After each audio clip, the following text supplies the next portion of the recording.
আসসালামু আলাইকুম। শরীফুলস ম্যাথ কেয়ারে সবাইকে স্বাগতম। আজকে আমরা এসএসসি পদার্থবিজ্ঞান স্থির বিদ্যুৎ অধ্যায় থেকে চট্টগ্রাম বোর্ড 2024 সমাধান করব। উদ্দীপকটি নিম্নরূপ। এখানে পি একটা বিন্দু এবং কিউ একটা বিন্দু দেওয়া আছে। পি বিন্দুর আধান +70 কুলম্ব এবং কিউ বিন্দুর আধান -30 কুলম্ব এবং তাদের মধ্যবর্তী দূরত্ব দেওয়া আছে কত? 1 মিটার।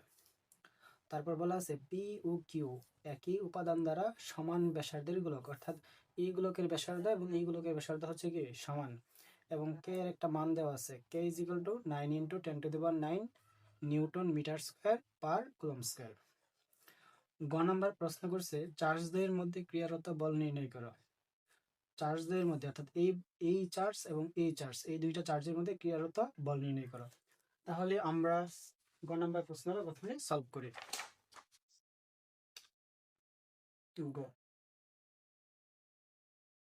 আচ্ছা, এখানে কি কি দেওয়া আছে আমরা লিখি। এখানে প্রথম বিন্দুর আধান, প্রথম বিন্দুর আধান প্রথম বিন্দুর আধানকে আমরা কিউ দ্বারা প্রকাশ করলাম Q1, দিলাম Q1 সমান কত কুলম্ব আছে? 70 কুলম্ব প্লাস 70 কুলম্ব। তারপর দ্বিতীয় বিন্দুর আধানকে Q2 দ্বারা প্রকাশ করলাম। Q2 সমান দেওয়া আছে কত? -30 কুলম্ব। তারপর মধ্যবর্তী দূরত্ব আছে কত? 1 মিটার। তাহলে আমরা লিখি মধ্যবর্তী দূরত্ব সমান ডি সমান দেওয়া আছে কত মিটার? 1 মিটার। এবং প্রস্থের মধ্যে কুলম্ব ধ্রুবকের মান দেওয়া আছে, কে এর মান। তাহলে কুলম্ব ধ্রুবক আচ্ছা, কুলম্ব ধ্রুবক এটা প্রশ্নের মধ্যে দেওয়া থাকতে পারে, আবার মাঝে মাঝে নাও দেওয়া থাকতে পারে। এই প্রশ্নের মধ্যে দেওয়া আছে কুলম্ব ধ্রুবকের মান কত? 9 × 10⁹ newton metre square per coulomb square. প্রশ্নের মধ্যে কি বলা হয়েছে? প্রশ্নের মধ্যে বলা হয়েছে চার্জ দ্বয়ের ক্রিয়ারত বল। তাহলে আমরা কি জানি? ক্রিয়ারত বলের সূত্র জানি। আমরা জানি বলের সূত্র আমরা জানি কত? F = K × Q1 Q2 by হচ্ছে কি ডি স্কয়ার। এই সূত্রটা কি আমরা জানি। তাহলে আমরা এখানে মান বসায় দিই। কে এর মান কত? 9 × 10⁹। আবার এখানে Q1 এর মান দেওয়া আছে 70 কুলম্ব এবং Q2 এর মান দেওয়া আছে কত? -30 কুলম্ব। তাহলে এখানে দূরত্ব আছে কত মিটার? 1 মিটার। আমরা তার উপরে কি দিয়ে দিলাম? স্কয়ার দিয়ে দিলাম। তারপর সমান সমান দেখো, এইখানে 70 কুলম্ব, এখানে 30 কুলম্ব। 70 কুলম্ব, এখানে -30 কুলম্ব, এখানে 9 × 10⁹ নিউটন, এখানে হচ্ছে 1 মিটার। তাহলে আমরা মানগুলো ক্যালকুলেটরে উঠাই। তাহলে এখানে উপরে যেহেতু 1 আছে সেটা উঠানোর দরকার নাই, আমরা লিখি 9 × 10⁹ তারপর ইন্টু কত আছে? 70 ইন্টু কত আছে? -30। আমাদের মান আসছে -1.89 × 10⁻30 নিউটন। -1.89 × 10⁻13 নিউটন, এত নিউটন। তাহলে আমরা লিখতে পারি যে অতএব চার্জ দ্বয়ের মধ্যে ক্রিয়ারত আকর্ষণ বল, চার্জ দ্বয়ের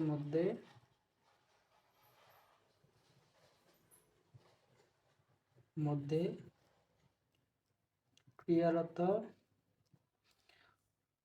এখানে মাইনাস দ্বারা বোঝানো হয়েছে আকর্ষণ বল। যদি প্লাস থাকতো উত্তরের মধ্যে তাহলে বুঝতাম হচ্ছে কি বিকর্ষণ বল। যেহেতু মাইনাস আছে এই জন্য আমরা লিখবো কি আকর্ষণ বল। আকর্ষণ বল -1.89 × 10⁻13 নিউটন। এটা গেল আমাদের গ নাম্বারের সলভ। তারপর আমাদের ঘ নাম্বার প্রশ্ন বলছে চার্জ দ্বয়কে স্পর্শ করিয়ে পূর্বের অবস্থায় রেখে দিলে চার্জ দ্বয়ের সংযোগ সরলরেখা বরাবর নিরপেক্ষ বিন্দুর অবস্থান পূর্বের তুলনায় কিরূপ পরিবর্তন হবে। নিরপেক্ষ বিন্দুর অবস্থান পূর্বের তুলনায় কিরূপ পরিবর্তন হবে। বলতেছে এখানে একটা চার্জ দেওয়া আছে, এখানে চার্জ দেওয়া আছে, চার্জ দুইকে স্পর্শ করাবো, দুটাকে একসাথে স্পর্শ করাবো। স্পর্শ করানোর পরে নিরপেক্ষ বিন্দুর অবস্থানের কিরূপ পরিবর্তন হবে। তাহলে আমরা প্রথমে কি করব, আমরা প্রথমে স্পর্শ করানোর পূর্বে নিরপেক্ষ বিন্দুর অবস্থান বার করব, তারপর স্পর্শ করানোর পরে নিরপেক্ষ বিন্দুর অবস্থান বের করব। তাহলে আমরা প্রথমে স্পর্শ করানোর পূর্বে নিরপেক্ষ বিন্দুর অবস্থান বের করি। আচ্ছা, ঘ নাম্বার। এইখানে আমাদের এটা ছিল পি, এইখানে আরেকটা বিন্দু ছিল হচ্ছে কিউ, কিউ ছিল। আমাদের পি বিন্দুর দূরত্ব ছিল, পি হচ্ছে আমরা ধরে নিলাম এটা হচ্ছে পি, কিউ ওয়ান ধরলাম, এটা কিউ ওয়ান হচ্ছে কত কুলম্ব, 70 কুলম্ব ছিল। আবার কিউ টু যেটা, এটা ছিল -30 কুলম্ব, এবং তাদের মধ্যবর্তী দূরত্ব ছিল 1 মিটার। মধ্যবর্তী দূরত্ব কত ছিল, 1 মিটার। আমরা ধরে নিতেছি যে কিউ থেকে, দেখো কিউ ওয়ান হচ্ছে 70 কুলম্ব আর কিউ টু হচ্ছে কত, -30 কুলম্ব। যদি নিরপেক্ষ বিন্দুর অবস্থান বলে, যেই মানটা আমাদের ছোট, এখানে 70 কুলম্ব এবং 30 কুলম্বের মধ্যে এই -30 কুলম্ব মানটা হচ্ছে কি ছোট, ছোট যে আধান থাকে তার বাহিরের দিকে আমরা নিরপেক্ষ বিন্দু পাবো। তাহলে ছোট আধান কত আছে, -30 কুলম্ব, তার বাহিরের দিকে ধরে নিয়েছি আমরা কত, x মিটার দূরে, x মিটার দূরে একটা বিন্দু ধরে নিয়েছি, বিন্দুর নাম হচ্ছে কি আর। এইটা হচ্ছে কি প্লাস টেস্ট কুলম্ব, 1 কুলম্ব রাখলাম, কত মিটার দূরে, x মিটার দূরে। কিউ বিন্দু থেকে x মিটার দূরে আমরা ধরে নিয়েছি কি নিরপেক্ষ বিন্দু পাবো। তাহলে আমরা ধরি কিউ বিন্দু থেকে, কিউ বিন্দু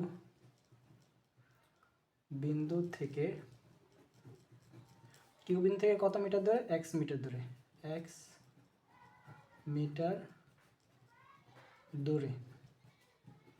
এবং পি বিন্দু থেকে, দেখো এইখান থেকে এনে যদি 1 মিটার হয়, তাহলে এনে এতটুকু 1 মিটার, আবার এখানে আছে আরও x মিটার, তাহলে হবে কত, 1 মিটার যোগ x মিটার। তাহলে কিউ বিন্দু থেকে দূরত্ব হবে কত, পি বিন্দু থেকে দূরত্ব হবে কত, 1 প্লাস x মিটার। এতটুকু আমাদের পি থেকে কিউ পর্যন্ত 1 আছে, কিউ থেকে আর পর্যন্ত x আছে, তাহলে পি থেকে আর পর্যন্ত দূরত্ব হবে 1 প্লাস x মিটার। এবং পি বিন্দু থেকে 1 প্লাস x মিটার দূরে নিরপেক্ষ বিন্দুর অবস্থান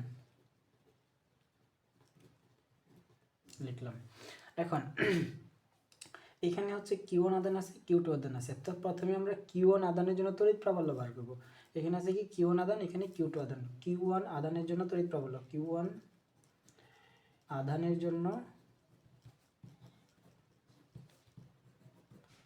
তড়িৎ প্রাবল্য, কিউ ওয়ান আধানের জন্য তড়িৎ প্রাবল্য কি দ্বারা প্রকাশ করলাম, E one is equal to সূত্র কি, K into Q by D square. এখানে কিউ এর জায়গায় কি আছে, Q one, K into Q one by D square.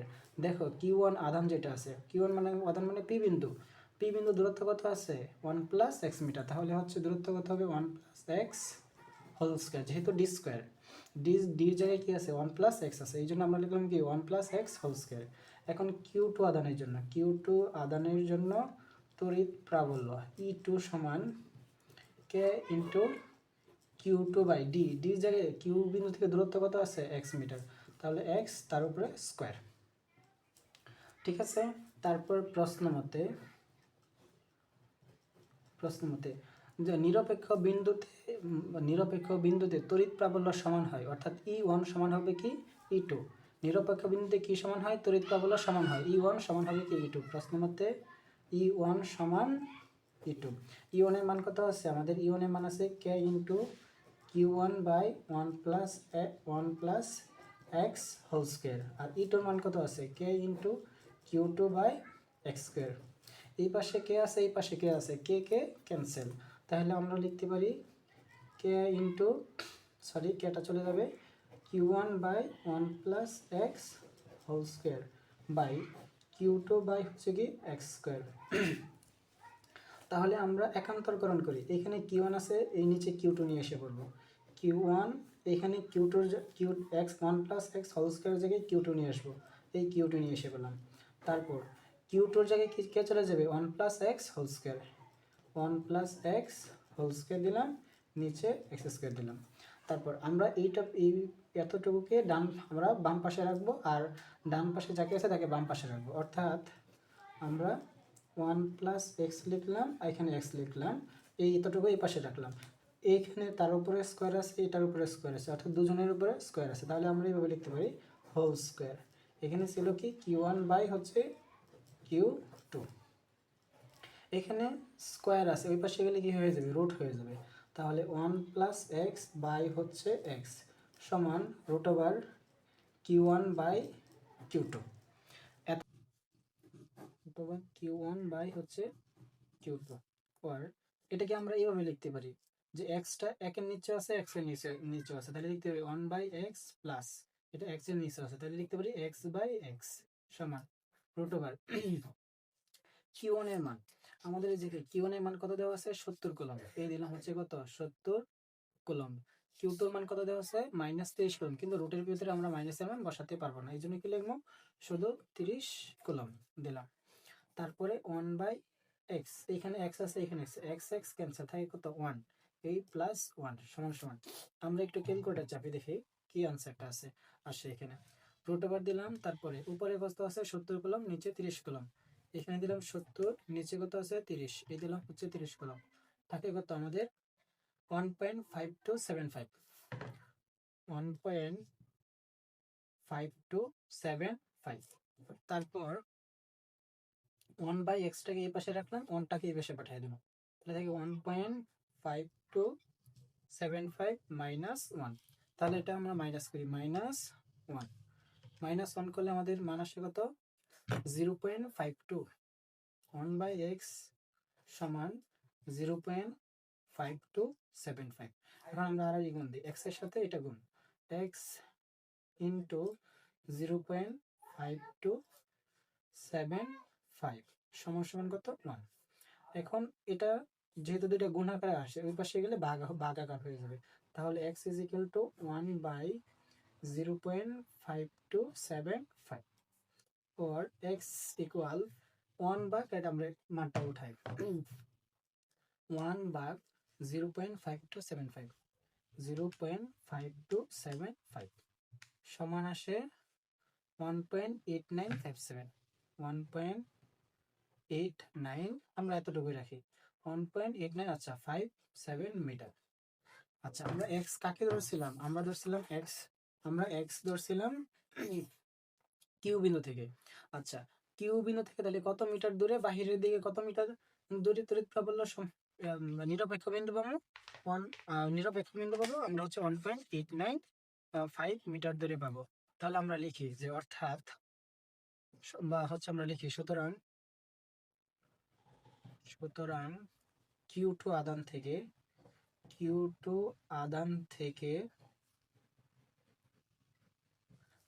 আদান থেকে 1.895 মিটার দূরে নিরপেক্ষ বিন্দু পাওয়া যাবে, নিরপেক্ষ বিন্দু পাওয়া যাবে। এত মিটার দূরে কি পাবো, নিরপেক্ষ বিন্দু পাবো। এখন প্রশ্নের মধ্যে আরেকটা কথা বলছিল যে চার্জ দ্বয়কে স্পর্শ করানোর কথা বলছো, চার্জ দ্বয়কে স্পর্শ করিয়ে পূর্বের অবস্থায় রেখে দিল। তাহলে আমাদের কি এখন কি করতে হবে, চার্জ দ্বয়কে স্পর্শ করাতে হবে। তাহলে আমরা লিখি চার্জ দ্বয়কে স্পর্শ করালে, চার্জ দ্বয়কে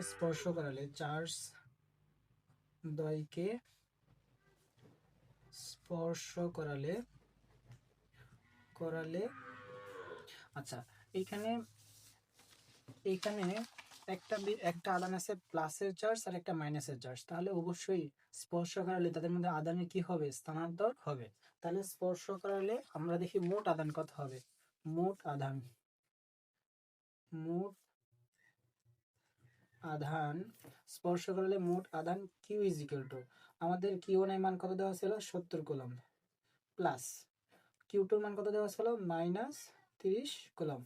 তাহলে 70 কুলম্ব প্লাসে মাইনাসে -30 কুলম্ব, তাহলে থাকে কত কুলম্ব, 40 কুলম্ব। তাহলে স্পর্শ করালে Q1 এবং Q2 মিলে দুইটা মিলে থাকবে কত কুলম্ব? 40 কুলম্ব। এখন আমরা যদি দূরে সরিয়ে নিই, দুইজনকে কি করব? দূরে সরিয়ে নেব। Q1 আমাদের এখানে ছিল, Q1 ছিল, Q2 ছিল, তাদেরকে স্পর্শ করালাম। স্পর্শ করানোর পরে কি হইলো? Q1 এবং Q2 মিলে Q সমান সমান কত আছে? 40 কুলম্ব। যেহেতু দুইজনের, আবার প্রশ্নের মধ্যে বলা আছে দুইজনের ব্যাসার্ধ সমান, তাহলে আমরা যদি তাদেরকে দুইজনকে দূরে সরিয়ে নিই, তাহলে ব্যাসার্ধ যেহেতু সমান, তাহলে এর মধ্যে থাকবে কত কুলম্ব? 20 কুলম্ব। এর মধ্যে কত থাকবে? 20 কুলম্ব। 20 যোগ 20 40। তাহলে স্পর্শ করালে Q1 সমান Q2 সমান আমাদের 40 কুলম্ব বাই হচ্ছে 2 সমান সমান কত? 20 কুলম্ব। তাহলে Q1 এবং Q2 সমান কত কুলম্ব পেলাম? 20 কুলম্ব। আচ্ছা, তাহলে আমরা লিখি যে এখানে এটা ছিল আমাদের P, এটা ছিল আমাদের হচ্ছে Q, আর এটা হচ্ছে Q1 এর মান 20 কুলম্ব পেলাম, Q2 এর মান কত পেলাম? 20 কুলম্ব। আমাদের মধ্যবর্তী দূরত্ব কত মিটার দেওয়া আছে? 1 মিটার।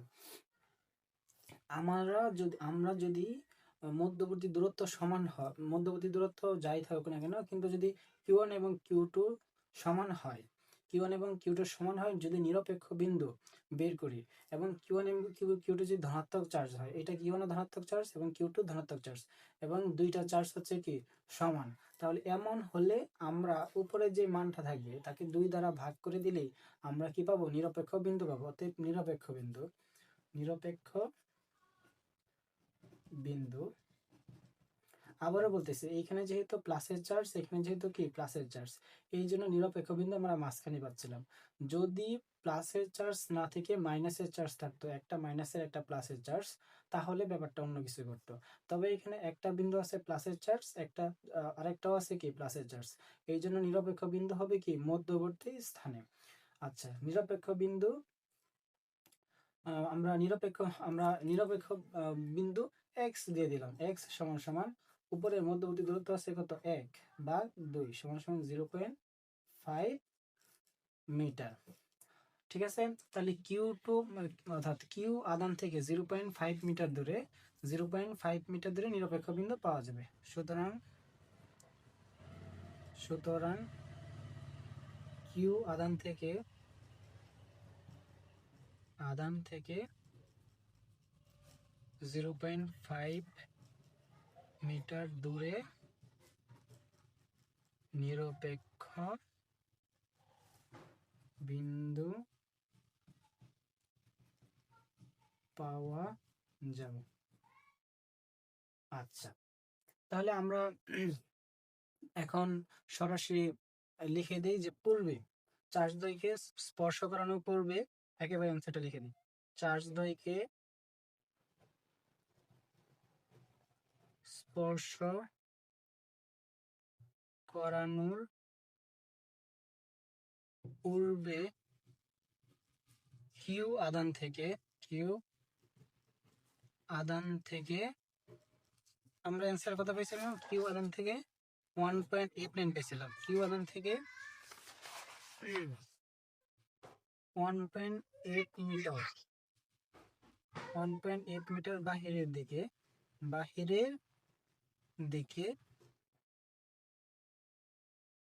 নিরপেক্ষ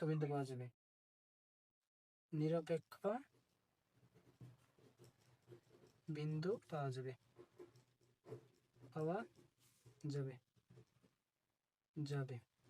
আবার স্পর্শ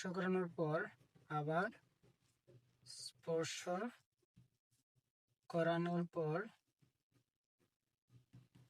পর কিউ আদান থেকে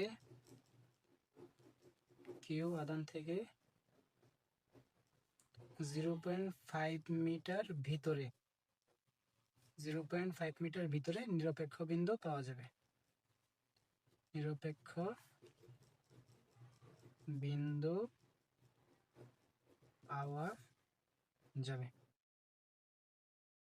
এই ছিল আজকে আমাদের ভিডিও চট্টগ্রাম বোর্ড 2024। যদি তোমাদের আমার এই ভিডিওটি সামান্যতম ভালো লেগে থাকে, তাহলে অবশ্যই তুমি তোমার বন্ধুদের মাঝে এটি শেয়ার করে দিবে এবং লাইক কমেন্ট করে আমার পাশে থাকবে। আজকে এই পর্যন্তই, তোমাদের জন্য শুভকামনা রইল। আল্লাহ হাফেজ।